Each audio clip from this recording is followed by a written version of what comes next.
Good morning, everyone. I am glad everyone could make it. I am Takashi Hida from Brazil. I have no financial interest in the company or the products presented here. I receive research fees from Alcon Abbott and Bauschlam and other companies. And I would like to thank AZICO for this kind invitation. But today, I would like to share my experience with the Femto-Cataract laser cataract surgery. I so far perform about 6,000 surgeries, normal surgeries, a year. And in this 6,000, 1,000, I perform Femto. So since 2013, I perform about 3,200 cases and in focus with advanced technology IOLs. In my practice, I perform laser cataract surgery with Catalyst and LensX systems. The use of laser is more precise, accurate, reproducible, have more stability, more safety, and of course, the aim goal, the visual recovery. Okay. Everybody's hearing well? Fine? Okay.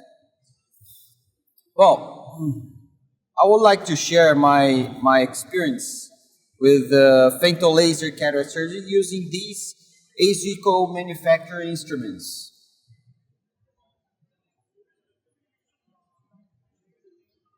My settings in my usual Femto-Cataract surgeries, I use the variant guidance, as you see the digital image with the Callisto eye, and usually use the 2.1, 2.2 millimeter incision.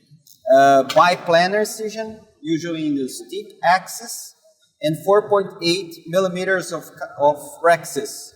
As you see, this is a frag pattern, usually larger than rhexis. I use the manual toric marker, AZICO electronic marker, and the anatomic marker used in the variant system. So you see the images are very different. They're simultaneous images with the Callisto and the variant eye system. So I am a big believer in the pre-fractures technique. So I use the pre-fracture with the karate pre-chop technique with the combo 2 Akahoshi pre-chop. This is my traditional, usual surgery.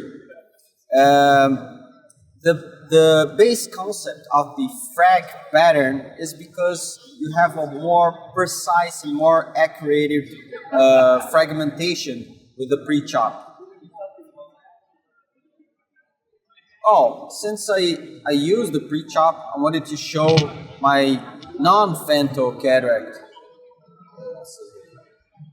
So, my non-Femto-Cataract surgery, you see its first impression is really easy. You can visualize the pre-chop, you can complete the fracture, you have a single incision, and you have less ultrasound energy.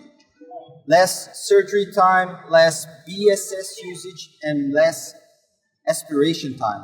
So the aim of endothelial loss and the easy learning technique is that's why I use the pre-chop on my Femto-Cataract cases. Okay, you usually have on the papers and scientific literature about 10 to 50% of less ultrasound energy. So for incision opening, I use 3 types of spatula. Okay. In this video, I will show the Slade Femto spatula. That is a flat tip used to open the main and the side port incision. And you see it's very easy and everybody uses as an initial experience of the Femto laser spatula. So this is the Lane spatula, femtosecond spatula. As you can see, it's a double-ended instrument for opening the primary and the secondary and the accurate incisions.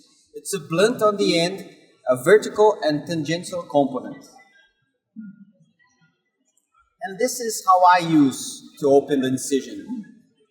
I use the Akahoshi Nucleus Sustainer. It's a 1.5 millimeter tip length with a 0.5 small microball tip. It's the sustainer, and you can rotate the nucleus.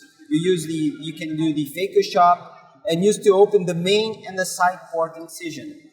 You can see the incision gap, the first plan where you can see the Femto incision working out. So this is one of the papers I showed in ACRS in 2015. We compared the Femto and the manual incision, and we saw the Femto had a better vector analysis and a reproducible architecture and a self-sealing incision.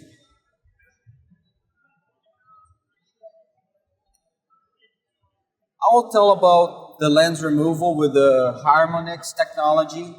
The Harmonix technology, as you can see, the best combination is the Harmonix and the Centurion Active Fluidics technology. Okay? Usually this tip is for a bevel down surgeon, so you can have a complete contact with the nucleus surface, and you can get the core better, as Dr. Akahoshi recommends. You can have a complete occlusion of the ultrasound tip, and you can remove the nucleus more efficiently. One and a half and then another.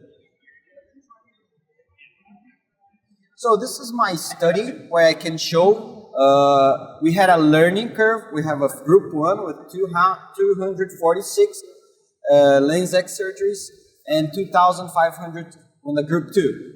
As you can see, we had a learning curve even for self-sealing of the incision, but none of the cases needed corneal suture.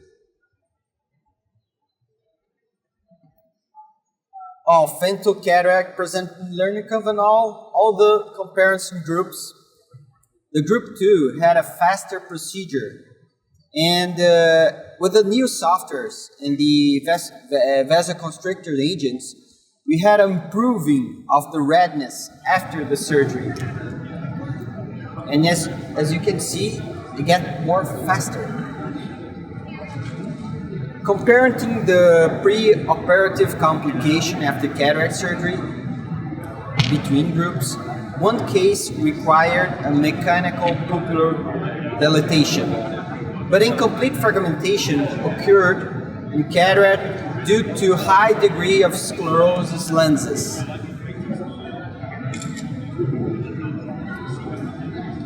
There was only one case with the decimate detachment, okay, that we required gas. So we see some publication about this, but as I said, we have a learning curve. We learn you will never have one case like this. In capsulotomy, we had 3 cases of posterior capsular rupture. 2 cases was consecutive and in the same day. So I include this data is included on our learning curve. One thing I recommend is the Akahoshi countertraction technique using the O'Reilly 3. Okay. So the hint here is to leave the optic bend over the optic, and the optic junction with a form of an elbow. You see a form of an elbow. So this first part will be introduced in the incision. This O'Reilly 3 is designed from Alcon C&D cartridge. Remember, C&D cartridge. And as you can see, the gold tip to increase the visualization when you push the cartridge, the lens in the cartridge.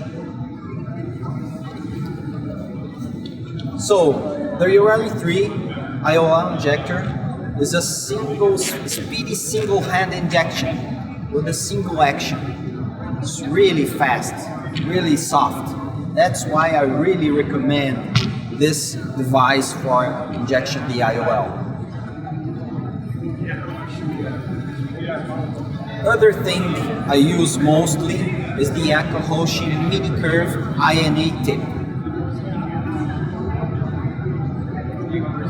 last year, I published in the JCRS, the journal, the Hurricane INA technique that I showed in the, I did this paper on Moro 9 Institute with the linear inverter, showing the Akahoshi mini curved INA tip, 22 gauge curved with a 0.7 tip, is specially designed to allow this and reach any part of the capsular bag.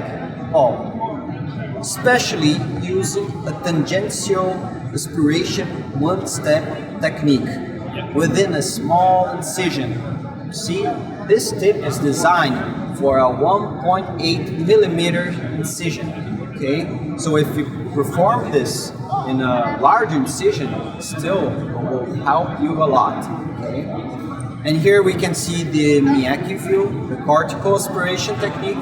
It's a one-step continuous circular aspiration maneuver. You can see this in the journal as well. The other thing is that this maneuver, you have to polish. I'm showing here a polish with the Miyake view. And the thing is, the Akahoshi mini curve INA tip, the 20 gauge one, has a sound blasted surface on the tip that helps and allows to polish. See? And another help that we have with this INA tip is because the curved tip has an S design shape that allow you to rotate the IOL, especially on toric IOLs. Well, I would like to thank you, ASICO, and I would like to invite everybody for our Brazilian Cataract and Refractive Symposium in Foz do Iguaçu next year. Thank you very much.